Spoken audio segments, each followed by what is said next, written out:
Os próximos 3, 4 meses vão ser fundamentais. O que a gente teve em Riad nessa terça-feira foi o primeiro passo. Quem vence a guerra que dita as regras. Mais cool do que isso, só os nenetes no Ártico.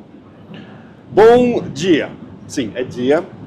Em Moscou, de volta do Donbass.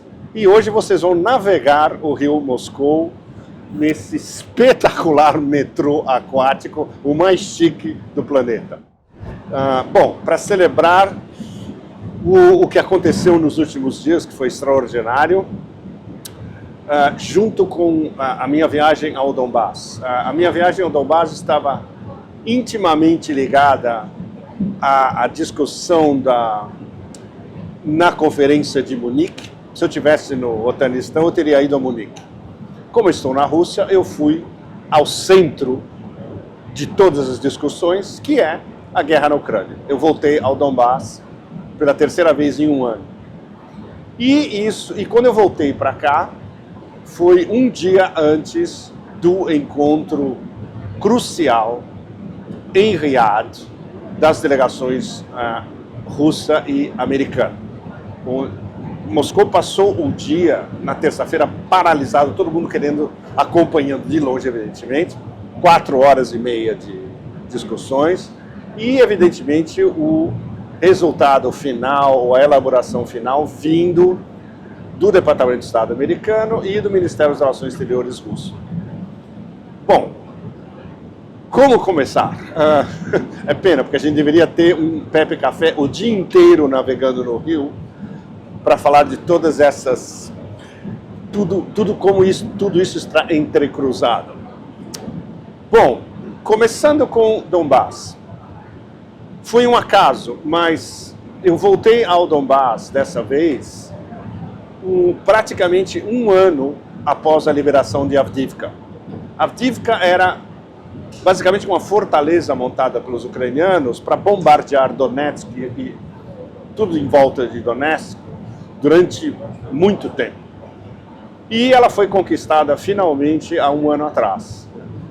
Há um ano atrás, na minha primeira viagem, em fevereiro do ano passado, os comandantes me diziam que, bom, a gente está chegando a Avdiivka e vai liberar nos próximos dias. E foi realmente o que aconteceu.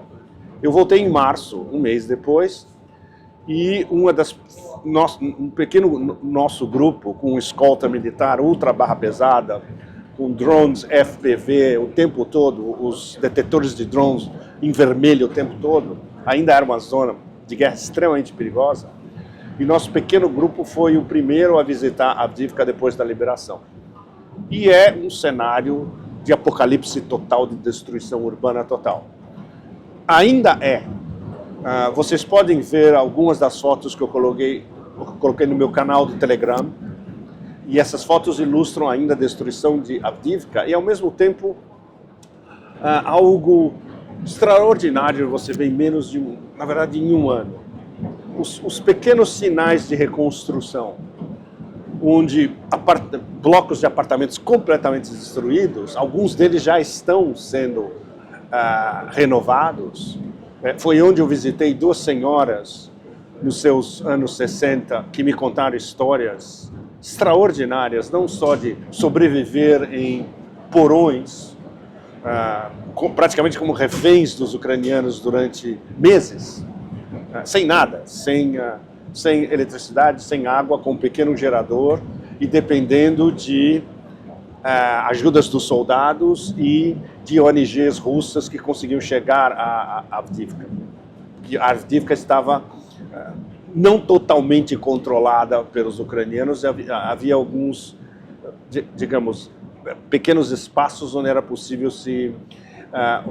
as milícias de Donetsk se infiltrarem, até a liberação. E elas me contaram histórias do auge de Avdiivka, justamente nos anos 60, porque Avdiivka é uma cidade, é o que nos Estados Unidos se chama Company Town. A Company Town é uma cidade que funciona em função de uma companhia, de uma grande empresa. No caso, era a fábrica de coke e de chemicals, de produtos químicos, empregando mais de 40 mil pessoas na época. E era durante a União Soviética, essa fábrica foi inaugurada nos anos 60, E era um boom na Ucrânia soviética.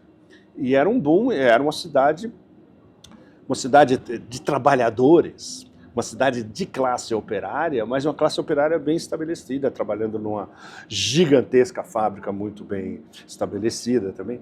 E uma certa afluência, evidentemente. E nos últimos anos, a tragédia de Avdiivka, que foi reduzida a uma fortaleza no meio de uma guerra absolutamente insensata.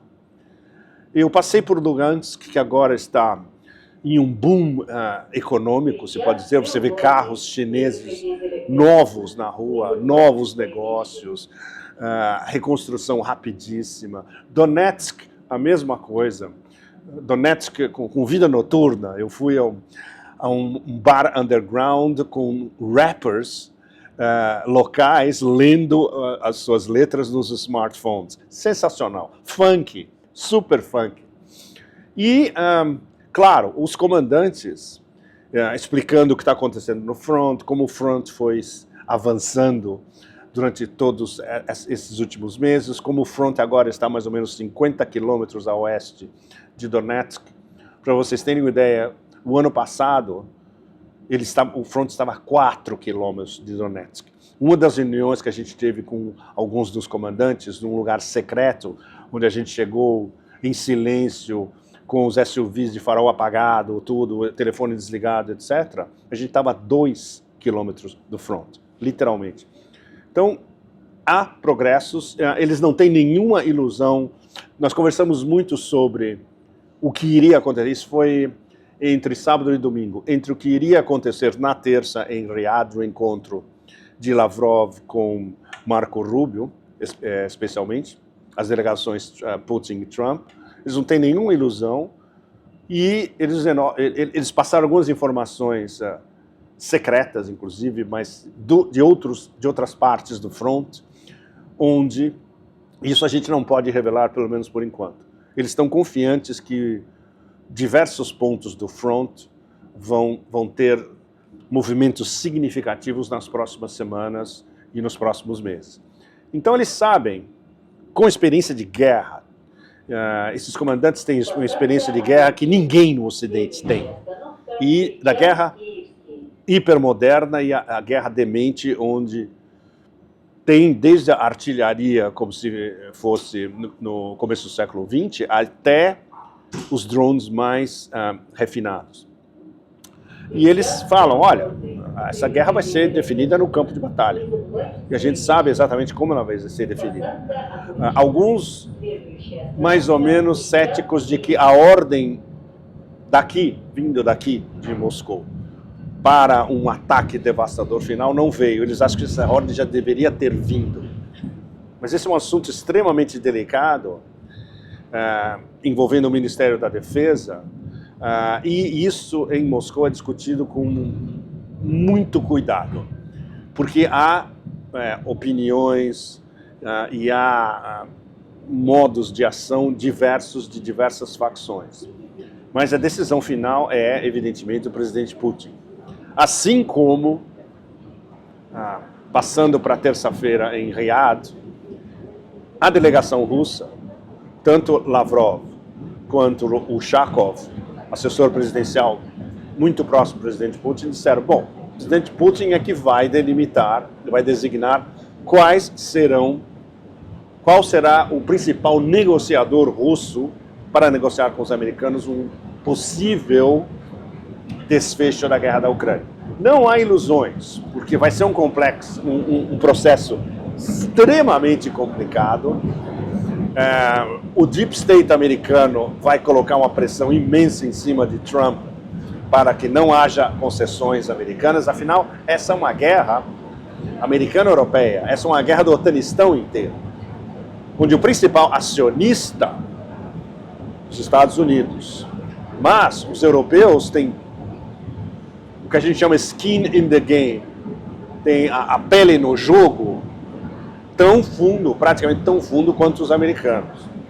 E eles agora, os europeus evidentemente, estão começando a perceber o novo paradigma qual é. E o novo paradigma é que eles vão ter que pagar a conta. O novo paradigma é que, como Trump vê um possível final da guerra,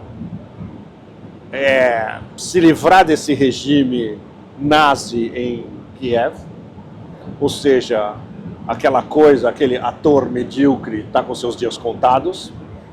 Haverá um novo líder da Ucrânia que provavelmente, havendo eleições, e Trump já disse que ele quer eleições, ou seja, o Império está dizendo o que quer abertamente, vai ser Zaluzhny. Zaluzhny está em Londres sendo indoctrinado pelo MI6 londrino para ser o novo líder da Ucrânia e seguir uma agenda pró-otanistão e pró-inglesa, não necessariamente pró-americana. Então não se sabe se Trump 2.0 tem uma ideia de qual seria o líder adequado do ponto de vista do Império para a Ucrânia. Os ingleses já estão na frente. Os ingleses são especialistas em operações negras, sujas, subterrâneas e inteligência. Em inteligência eles são extremamente superiores aos americanos. Bom, eu fui também muito impressionante pessoalmente.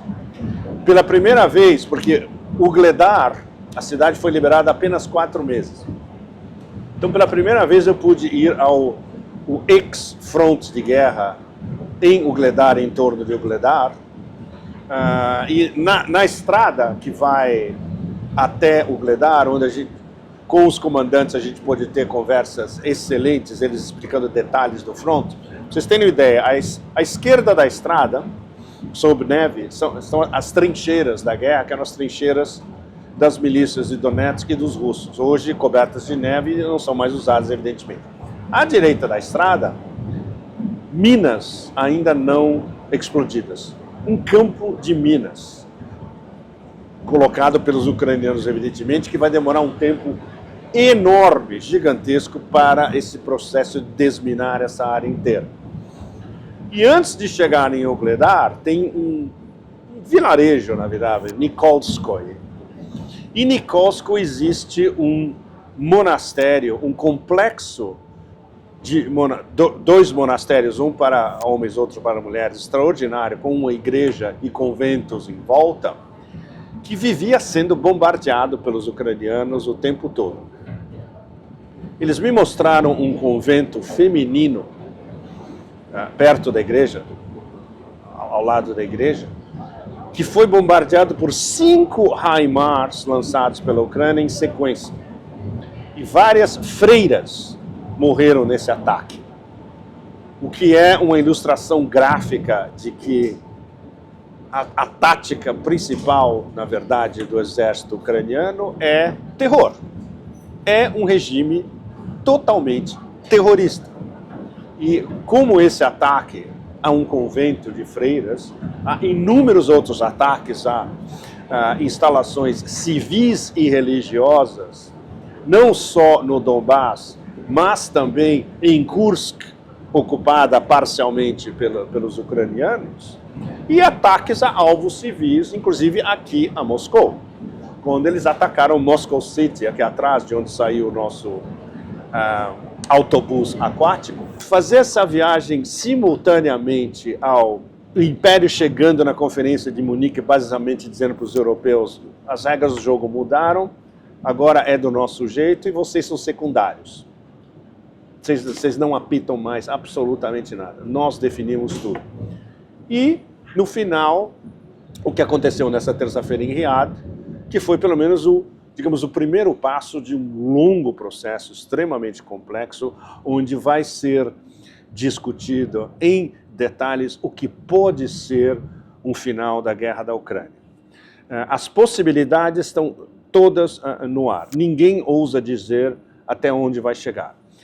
Foi muito significativo, ou não significativo, na verdade, que praticamente simultâneo à cúpula em Riad entre Estados Unidos e Rússia, a Liga dos Patéticos Desesperados Perdedores se reuniu em Paris, onde todos os patéticos perdedores estavam juntos, Macron, Scholz, von der Leyen, toda essa laia, para coordenar a resposta à Europa de ajuda à Ucrânia, ou seja, fornecerem mais armas que eles não têm, fornecerem tropas que eles não têm, com um dinheiro que eles não têm, para manter o que eles querem, que é uma guerra eterna contra a Rússia na Ucrânia. Mudamos de cenário, estamos numa hosteria, e esse é agora vira um Pepe Café de verdade.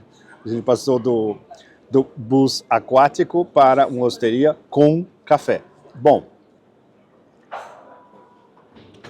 vamos às perguntas. O acesso aos satélites de Musk é fundamental para os ataques na Ucrânia? Sim, mas não tanto quanto antes. Musk desabilitou vários Starlinks na Ucrânia, se não todos. A gente não tem ainda um número exato. Por que a Rússia não os torna inoperantes? Musk faz o trabalho. E a Rússia não vai bombardear satélites de Elon Musk. Evidentemente que não. Eles não precisam disso. E a rede de satélites de Musk é extremamente eficaz no mundo inteiro, onde ele está vendendo os seus Starlinks. Esse é um problema para o sul global inteiro. Que basicamente, comprando Starlinks, você está diretamente sendo observado pelo complexo industrial militar e pelo Deep State americano. Há perspectivas do Ocidente se libertar do neoliberalismo a longo prazo? Não. Neoliberalismo é, digamos, o último estágio do hipercapitalismo já há algum tempo. O próximo estágio, se houvesse um pós-neoliberalismo, seria um sistema com, digamos, tinturas de socialismo e do socialismo chinês, que é um sistema misto. É um sistema socialista, mas é um sistema misto. O que poderia acontecer seria o neoliberalismo se recalibrar. Mas agora, no sistema americano, sob Trump 2.0, a gente está partindo para um hipercapitalismo neoliberal, claro, brutalismo avançado, na verdade, e tecno-feudal. É completamente diferente do neoliberalismo dos últimos anos. Mas ainda é um processo exclusionário de um hipercapitalismo que privilegia oligarquias extremamente rarefeitas e com nenhuma preocupação social. Pelo contrário, em vez de preocupação social, o pensamento é de controle social absoluto, que é inerente ao tecnofeudalismo, ou, evidentemente, até erradicação social, que é o caso da normalização de um genocídio. Estamos assistindo o declínio do soft power dos Estados Unidos. Os Estados Unidos ainda controlam o soft power como nenhum sistema no planeta. A especialidade do sistema americano é soft power, as declinações do soft power e como ele é aplicado em diversas perspectivas e na indústria cultural especialmente. O que os Estados Unidos estão perdendo é a instrumentalização do seu soft power para desígnios obscuros em torno do sul global, que é a reformulação do USAID, por exemplo, que só vai ser completa quando houver uma reformulação do NED, National Endowment for Democracy. As duas trabalham juntas. São as centrais globais americanas de revolução colorida. O que está acontecendo agora com Trump 2.0 é uma reavaliação de como o USAID vai operar no mundo inteiro, diretamente subordinado ao Departamento de Estado e seguindo uma agenda extremamente específica que vai ser de guerra híbrida contra os principais atores do sul global. Já existe uma substancial fatia do planeta, da maioria global do sul global, ligada aos BRICS, a Organização de Cooperação de Xangai, em cooperação com as novas rotas da seda, digamos, bolsões na África e na América Latina, que já não seguem o império do caos, literalmente. Ao mesmo tempo, podemos chamá-los também de nós, extremamente importantes, dentro do sul global, como, por exemplo, as monarquias do Golfo Pérsico, que não podem se liberar de seguir os Estados Unidos quase cegamente. O caso da Arábia Saudita é fascinante, porque ele está no meio dos dois. A Arábia Saudita está entre ser um dos líderes do global, e eles não são membros totais dos BRICS. Eles, no caso da Arábia Saudita, nos BRICS, eles estão literalmente no muro. E a cooperação muito próxima com Trump 2.0. E o que Trump 2.0 quer arrancar da Arábia Saudita, colocando a Arábia Saudita mais uma vez na esfera de influência total americana. Ninguém sabe para onde isso vai andar. Esse é um dos jogos geopolíticos mais delicados e fascinantes de observar. Ou seja, o soft power americano no mundo inteiro continua com uma força extraordinária, mas agora ele está sendo domado em diferentes partes do mundo por uma atuação muito mais forte da maioria global. Pergunta: Jordânia e Egito correm o mesmo risco da Síria ao negarem o apoio à Nakba Trump 2.0, troca de regime? Bom, evidentemente, se Egito e Jordânia seguissem, o que é um enorme é um enorme condicional, a ideia completamente demente da Nakba 2.0, haveria duas revoltas, duas revoluções, duas guerras civis dentro da Jordânia e dentro do Egito. O rei da Jordânia é extremamente impopular. A maioria da população da Jordânia é palestina. O sistema militar do Egito não é exatamente popular, e eu estou sendo super diplomático. E o apoio à Palestina da rua egípcia, do bazar egípcio, é total. Ou seja, como esses líderes dependem dos favores e das benesses do império, eles estão desesperados de achar uma solução que, ao mesmo tempo, satisfaça algo dos desígnios do império aliado com Israel e, ao mesmo tempo, não provoque o seu próprio desabamento. Que é, por exemplo, Sisi dizer diretamente: não, nós não vamos seguir esse plano da Trump Riviera Resort Casino Nakba 2.0, e o rei da Jordânia dizer, como paliativo: eu vou receber 2.000 crianças em Gaza que estão com a saúde extremamente precária, vítimas de câncer, etc. Um pequeno paliativo. Essa história nem começou, é uma história extremamente tóxica, negra, perversa, que nem começou.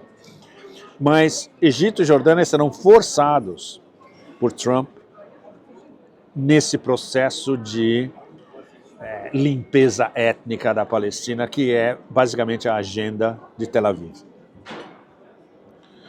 Gostaria de perguntar sobre o futuro da Alemanha na Europa. O futuro da Alemanha em si é negro.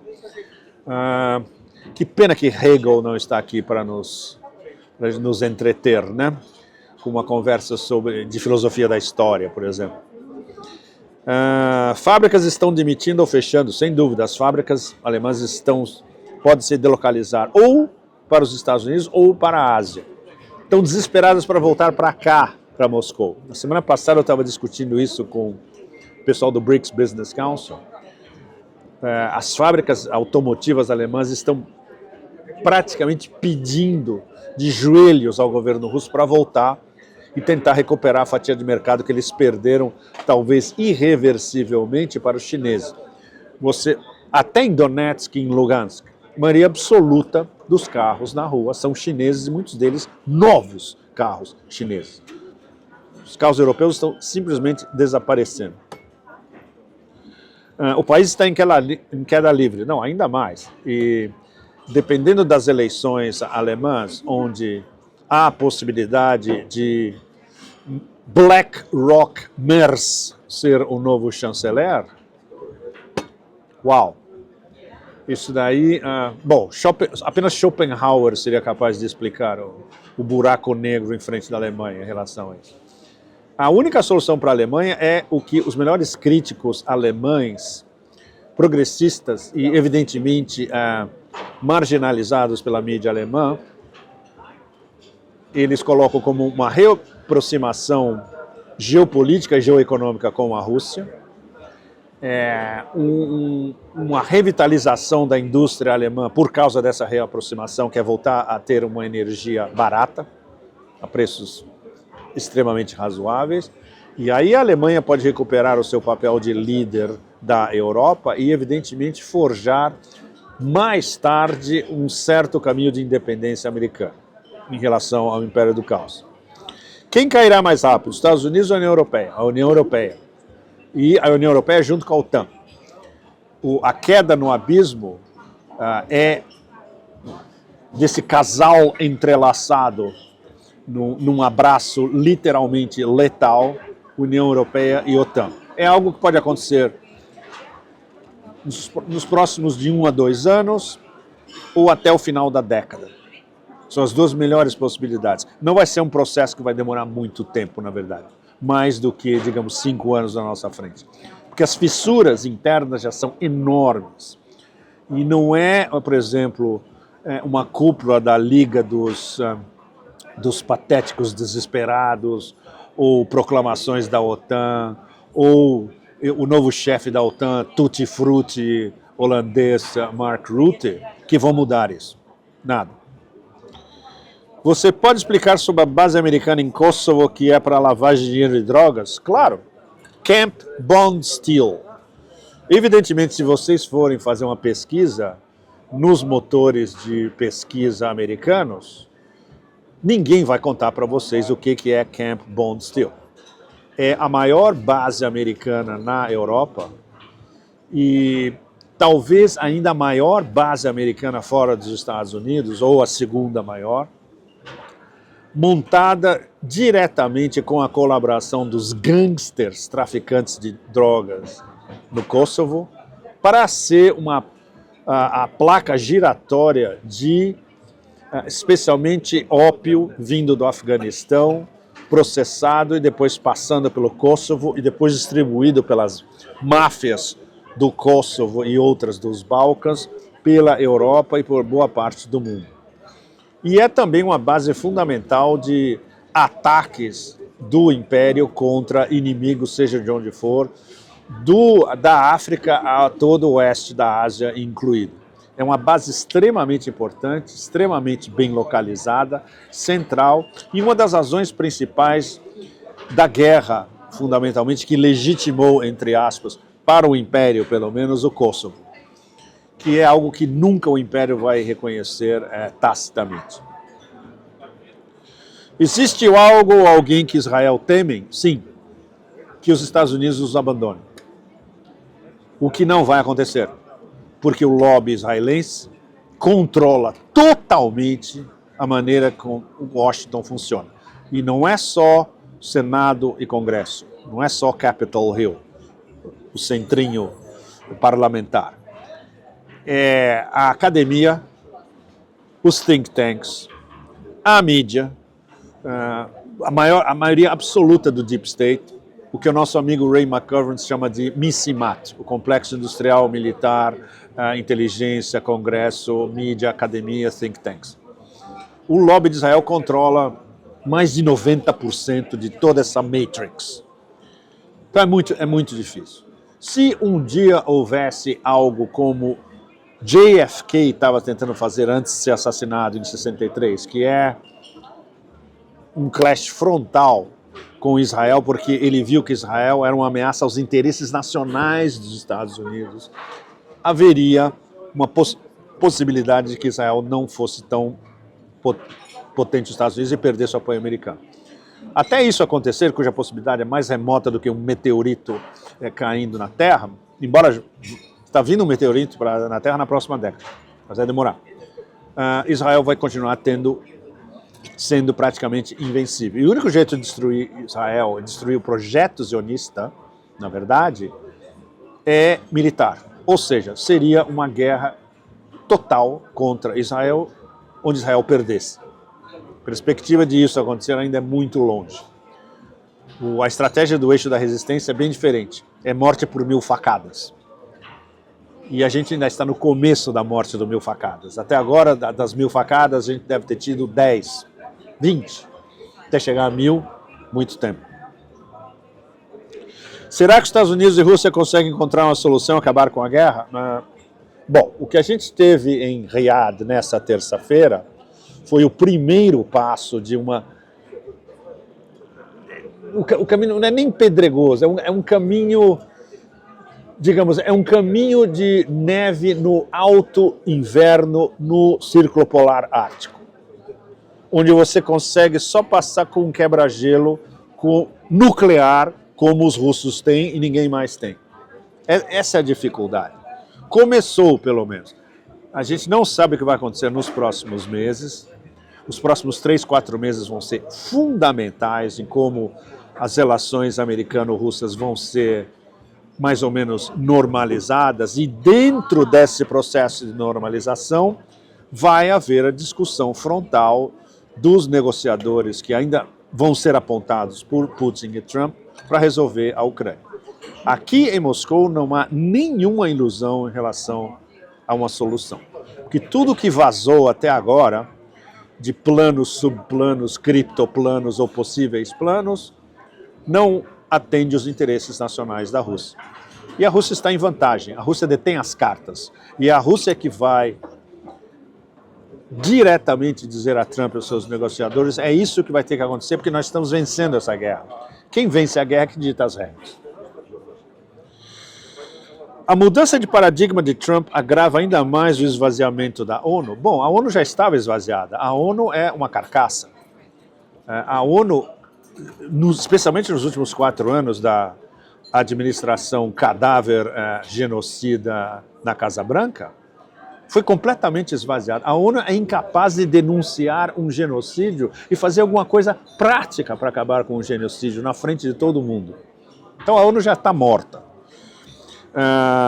Ordem pré-guerras mundiais. Bom, em vários aspectos a gente está chegando a uma reconstituição, do sistema pré-Primeira Guerra Mundial, 1914.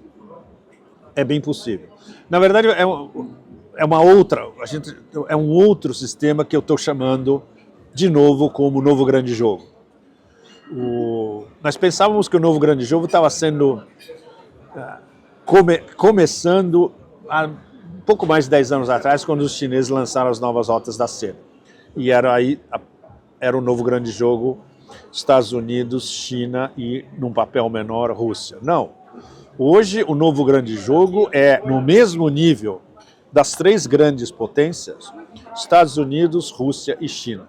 São esses 3 que vão definir o andamento do século, o século da Eurásia, onde o poder geoeconômico e geopolítico está se transferindo para a Eurásia, e como os Estados Unidos, com Trump 2.0 e além, vão gerir essa sua decadência, onde eles vão ser um player entre outros players de nível, no mesmo nível até superior.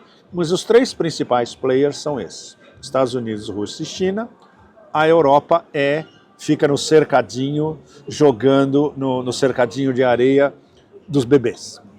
É isso. A Europa não tem agência e soberania geopolítica, perdeu totalmente, se auto-infligiu, se jogar para fora da Constituição multipolar do século XXI. Esse é o preço que os europeus estão pagando, não só por seguir o império cegamente, como não terem lideranças políticas capazes de imaginar um futuro não só para a União Europeia, que está se desmilinguindo, mas para os Estados nacionais dentro da União Europeia. Bom, como a diplomacia fica nesse cenário de esvaziamento de espaços de diálogo e negociação de impasses? A gente está no meio de uma seríssima negociação de impasse, que é como constituir um novo mundo multipolar, fazendo as elites americanas e transatlânticas entenderem que a sua hegemonia, que durou até há alguns anos, acabou e não vai voltar, que é a grande história do século XXI. O caminho que só com um quebra-gelos nuclear russo vai ser percorrido, de constituir uma nova organização do sistema de relações internacionais. Bom, essas são apenas algumas das perguntas de vocês. Eu peço desculpas que não dá para responder tudo, por questão de tempo, inclusive. Inscrevam-se no canal. Eu estou indo para o Líbano. Isso é o que a minha profissão em extinção, eu sou um dos últimos que sobraram, os meus colegas ou morreram ou se aposentaram, eu vou morrer escrevendo, e como um viajante que escreve, eu vou para onde está a ação. E eu estou indo para o Líbano, e quando eu voltar eu vou contar para vocês tudo o que vai acontecer no Líbano nos próximos dias. E eu vou poder conversar diretamente com o eixo da resistência. Não tem preço para isso. Muito obrigado para vocês todos de Moscou. A semana que vem, assim que eu volto do Líbano, de Moscou também. Tchau, tchau.